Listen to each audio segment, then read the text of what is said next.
le travail d'information sur Gaza et sur nos... C'est tragique, il faut encore une témoin, après le début du génocide, dans la rue, jour après jour, et d'avoir ces soldats sous attaque, sous assassinat.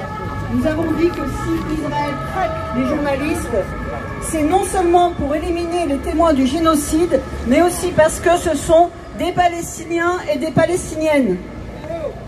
Mais un journaliste tué à Gaza, c'est un non-sujet. Gaza est un non-sujet. Un journaliste palestinien arrêté en Cisjordanie ou à Jérusalem, c'est un non-sujet. Comme Ali al-Samoudi en détention administrative avec 20 autres collègues. Ou Issam al-Himawi, attaqué brutalement par les colons en Cisjordanie ce mardi. Ils s'en est sortis pour cette fois. Alors les journalistes peuvent mourir. Ils seront diffamés par Israël avant ou après leur mort. Alors il y a des exceptions à ce non-traitement. Fatima Asna, photojournaliste tuée le 7 avril, le jour où plus de 200 journalistes se préparaient à un die-in sur les marches de l'Opéra Bastille pour dénoncer justement les assassinats de journalistes. Elle a été tuée avec sa famille dans un bombardement israélien le lendemain du jour où elle a appris que le film documentaire dont elle était le personnage principal. Il le savait depuis 1 an et demi. De base, c'est... Pardon. Bonjour. C'est pas grave. C'est plus stressant en fait d'être sur un plateau. Bonjour, pourquoi c'est important de venir se mobiliser aujourd'hui? Aujourd'hui, c'est important de venir se mobiliser parce que c'est aussi porter la voix des journalistes palestiniens qu'on essaye de taire. Et c'est aussi dénoncer le silence de certains médias qui n'ont pas été justement là pour faire le relais des journalistes, mais aussi des civils palestiniens qui ont été assassinés. D'accord, merci beaucoup de m'avoir répondu. Toutes celles qui concernent Gaza depuis le 7 octobre se terminent notamment par la formule suivante. J'ouvre les guillemets. Sans précédent mené...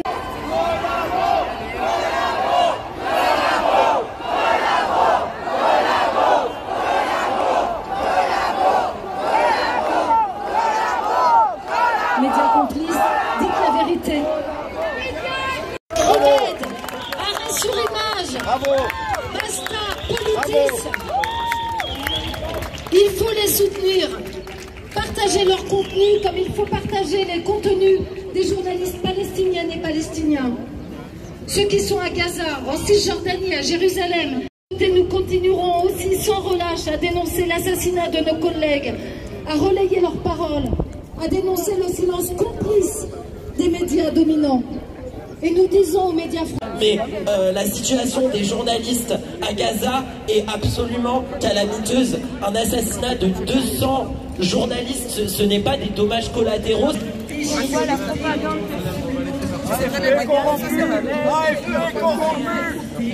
Vous dites pas la vérité, c'est tout. Vous parlez pas des 222 journalistes. C'est qui cette merde là? Bombardement là, vous en parlez? C'est qui? Qu'est-ce que t'as dit toi? T'es qui toi? Non, pas comme ça, monsieur. Et vous devriez avoir honte de travailler à l'AFP. Vous n'avez pas le droit de taper les gens, monsieur. C'est taper quelqu'un, moi?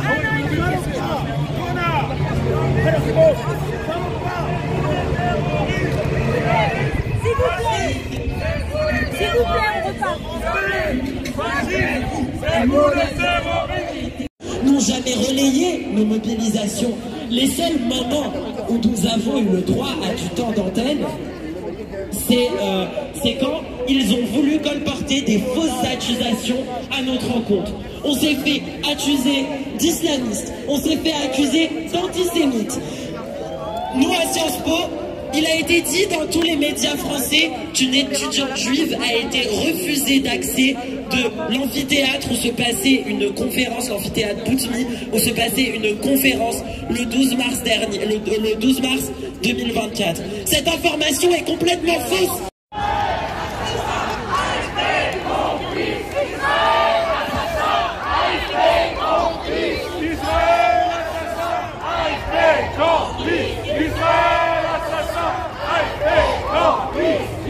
Bonjour.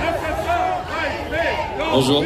Notre responsabilité d'informer transformer le monde avec la plus grande gravité et le plus grand... Bonjour, pourquoi est-ce que c'est important d'être venu se mobiliser aujourd'hui? Alors c'est important de venir se mobiliser aujourd'hui pour la Palestine en raison de tout ce qui se passe depuis le 7 octobre 2023. Pour moi c'est impossible de voir ce qui se passe actuellement en Palestine, à Gaza, et de rester les bras croisés, de ne pas manifester, de ne pas montrer notre soutien à la communauté palestinienne. C'est pour ça que moi je vais souvent au Mali, que je partage les cagnottes, que je partage les vidéos de mes amis créateurs de contenu sur la Palestine, que j'en parle sur tous les réseaux sociaux, que ce soit TikTok, Twitter, Instagram, de montrer vraiment la réalité de ce que fait Israël aux Palestiniens et que la France essaie d'étouffer. Donc voilà, c'est pour ça que c'est important de montrer qu'on est là pour eux. Et là, devant l'agence France Presse, c'est symbolique, non? Oui, c'est symbolique parce qu'en fait, il y a un vrai silence de la part des journalistes vis-à-vis de ce qui se passe. Donc en fait, il faut vraiment, on est obligé de se déplacer et de faire entendre notre voix et de vraiment venir en nombre et de leur montrer qu'il est temps de montrer la vérité, ce qui se passe vraiment. D'accord, merci beaucoup d'avoir répondu. Free,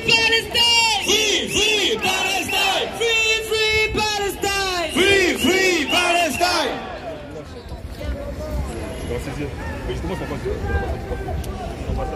600 jours aujourd'hui. Depuis 20 mois, nous nous rassemblons